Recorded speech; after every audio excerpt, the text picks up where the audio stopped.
രക്തദാതാക്കൾ എന്ന നിലയിൽ ട്രാൻസ്ജെൻഡർ സമൂഹത്തെ മുഴുവൻ അപകടകാരികളെന്ന് മുദ്രകുത്തുന്നതിൽ ആശങ്ക പ്രകടിപ്പിച്ച സുപ്രീം കോടതി. എല്ലാ ട്രാൻസ്ജെൻഡറുകളും ലൈംഗിക പ്രവർത്തനങ്ങളിൽ ഏർപ്പെടുന്നുണ്ടെന്ന് പറയാനാവില്ലെന്ന് കോടതി. ട്രാൻസ്ജെൻഡർ വ്യക്തികൾക്ക് രക്തം ദാനം ചെയ്യുന്നതിൽ സമ്പൂർണ്ണ വിലക്കേർപ്പെടുത്തിയ 2017 രക്തദാതാക്കളുടെ മാർഗനിർദ്ദേശങ്ങളിലെ സെക്ഷൻ 12, 51 എന്നിവയുടെ ഭരണഘടനാ സാധുത ചോദ്യം ചെയ്യുന്ന ഹർജി പരിഗണിക്കുകയായിരുന്നു കോടതി.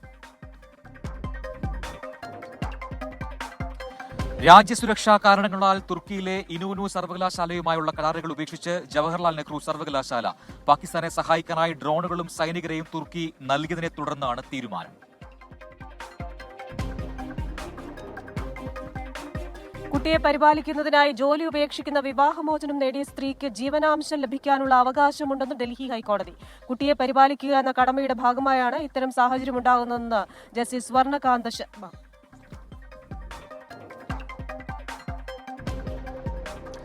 ചൈനീസ് പത്രം ഗ്ലോബൽ ടൈംസിന്റെ നിരോധനം നീക്കി ഇന്ത്യ. തുർക്കി പബ്ലിക് ബ്രോഡ്കാസ്റ്ററായ TRT വേൾഡിന് ഏർപ്പെടുത്തിയ വിലക്കും നീക്കി.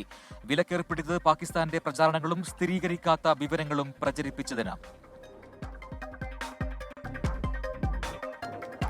ഒളിമ്പിക് മെഡൽ ജേതാവ് നീരജ് ചോപ്രയ്ക്ക് ലഫ്റ്റനന്റ് കേണൽ പദവി നൽകി ആദരിച്ചു രാജ്യം. ടെറിട്ടോറിയൽ ആർമിയിൽ ലഫ്റ്റനന്റ് കേണൽ പദവി നൽകിയത് കായിക മേഖലയിൽ രാജ്യത്തിന് നൽകിയ സംഭാവനകൾ പരിഗണിച്ചു.